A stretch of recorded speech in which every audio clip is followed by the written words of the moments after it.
चलो अब शुरू करते हैं प्रश्न क्रमांक 3 कक्षा 10वीं 1.1 का। तो प्रश्न तीसरा में हमें क्या करना है, अभाज्य गुणनखंड विधि द्वारा निम्नलिखित पूर्णांकों के HCF और LCM ज्ञात कीजिए। तो कोई भी एक प्रश्न इसका भी कर लेते हैं। प्रश्न क्रमांक तीसरे का दूसरा कर रहे हैं हम। तो सभी यहाँ पे देखेंगे, इसमें हमें दिया है दूसरा नहीं पहला कर रहे हैं क्योंकि दूसरा तो सरल है, इसमें तो किसी का भाग ही नहीं जाना। संख्या दी गई 15, 12, 15 और 21। इस तरफ देखो साहब, 12, 15 और 21 ये संख्याएं दी हैं। सबसे पहले 12 के गुणनखंड करेंगे। तो एक चीज और हम बताएं आपको, 12 के गुणनखंड करने की जरूरत है नहीं क्योंकि पता होंगे 12 के गुणनखंड। बोल के बताओ जल्दी से। 2 गुणित 2 गुणित 3 2 गुणित 2 गुणित 3 ये 12 के गुणनखंड हो गए। 15 के बताओ। 3 गुणित 5 बताओ क्या ना क्रिस बताओ जल्दी, नहीं तो आके 3 गुणित 5 3 5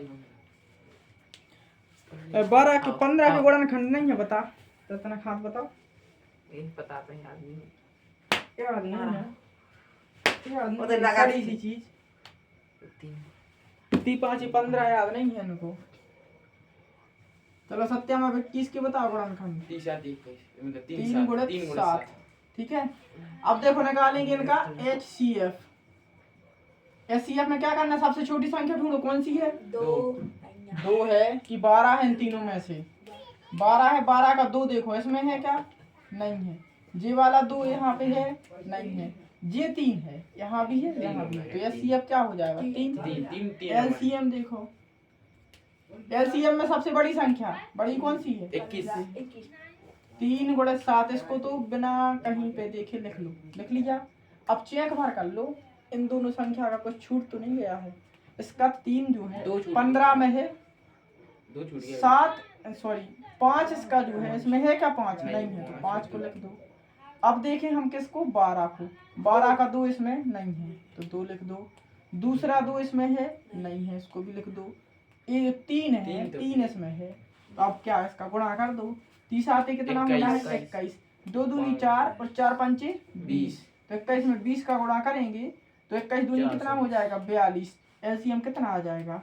442। और इसके अलावा कुछ ज्ञात नहीं करना था। 420 सॉरी। तो यही हमें ज्ञात करना था। इसके बाद देखिए अब करते हैं प्रश्न क्रमांक 4। एक साथ कर ले रहे हैं दोनों को। प्रश्न क्रमांक 4 में हमें ज्ञात करना है HCF और LCM दिया है और संख्याएं भी दी हैं। LCM नहीं सॉरी, HCF दिया है और संख्याएं दी हैं। हमें LCM ज्ञात करना है। तो हम देखेंगे पहली संख्या। पहली संख्या कितनी दी गई है इसमें? 306। और दूसरी संख्या 657। दूसरी संख्या है हमारी 657। ठीक है, और इसमें जो है हमें दिया गया है HCF। HCF कितना है? 9 और LCM ज्ञात करना है। तो बताओ राम गोपाल, कौन सा सूत्र लगेगा? पीछे वाले राम गोपाल। पहली संख्या, दूसरी संख्या, LCM और HCF का एक सूत्र होता है कि नहीं? तो बताओ जल्दी से। नहीं है आप? डस्टर कहाँ है?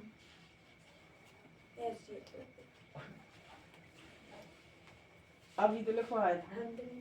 कहाँ पढ़ते हो हैं? ये पढ़ा, दूसरा मत दिखाओ।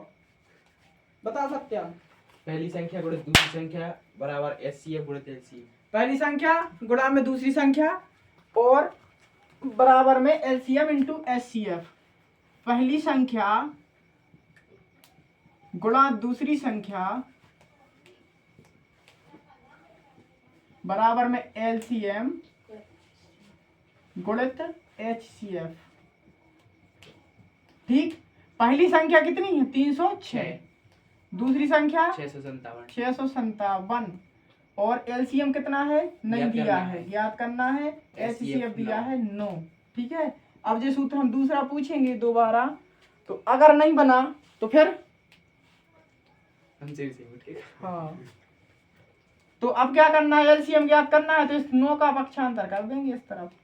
306 गुणा में 657 बटे में 9 बराबर में LCM।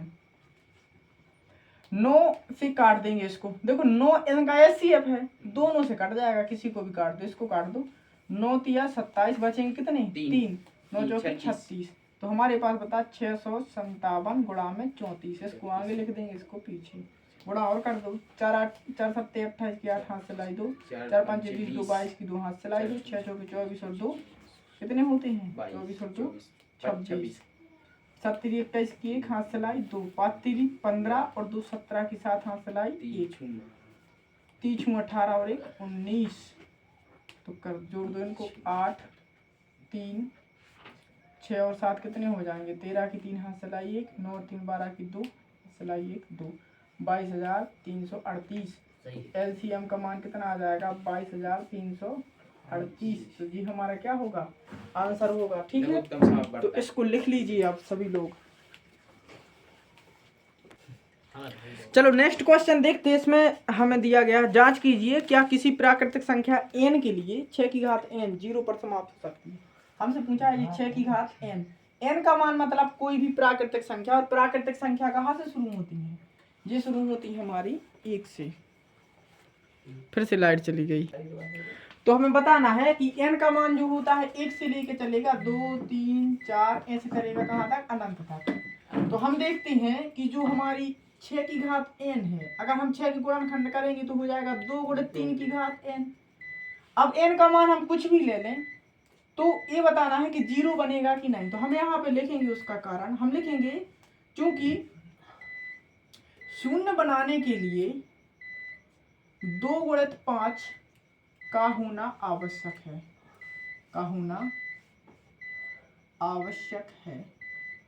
ठीक है, और 6 की घात n में n के किसी भी मान के लिए 2 गुणित 5 कैसा है, असंभव है, क्योंकि 6 के गुणनखंड कितने होते हैं, 2 गुणित 3 होते हैं, तो 2 गुणित 5 असंभव है, अतः 6 की घात n कभी भी शून्य पर समाप्त नहीं होगी। समझ में आ रहा सभी को, शून्य पर समाप्त नहीं होगी। किसी को डाउट हो तो बताइए।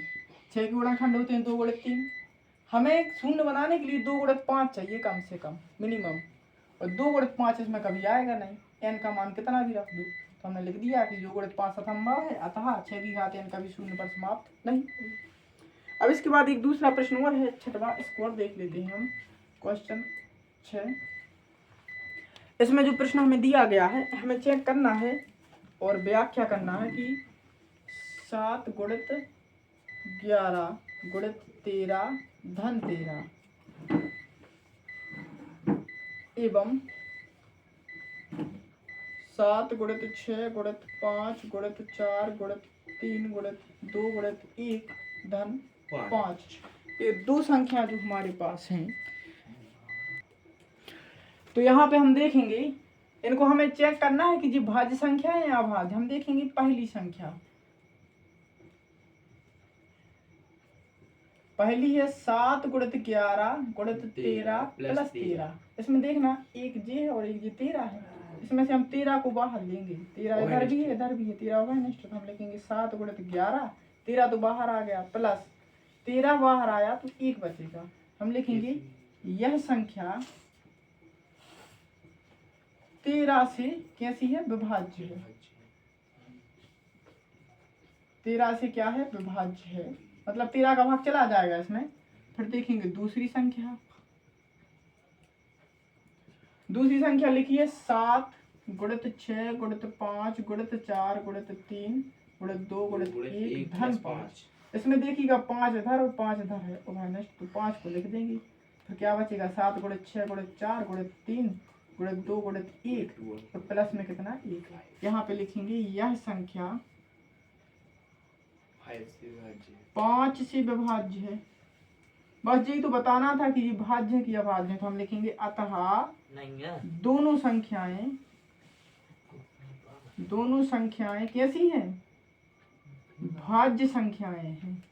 नहीं है। हाँ निखिल बताओ क्या डाउट है, गिर को गुणा करो 1009 आ रहा है, किसका, तो तो इसका 1009 भले आ जाएंगी, लेकिन 5 का भाग तो चला जाएगा उसमें। 1009 का कब तेरे?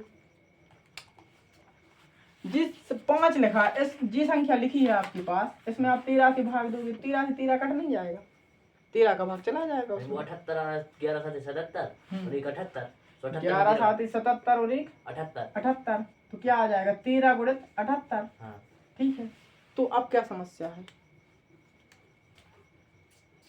13 का भाग नहीं जाएगा इसमें, हमें यही तो चेक करना था कि भाज्य है कि नहीं है, क्योंकि इसमें 13 कॉमन है और उनने ये बताया था कि इसकी व्याख्या कीजिए, मतलब गुणा नहीं करना है, यहाँ से हम कॉमन लेंगे।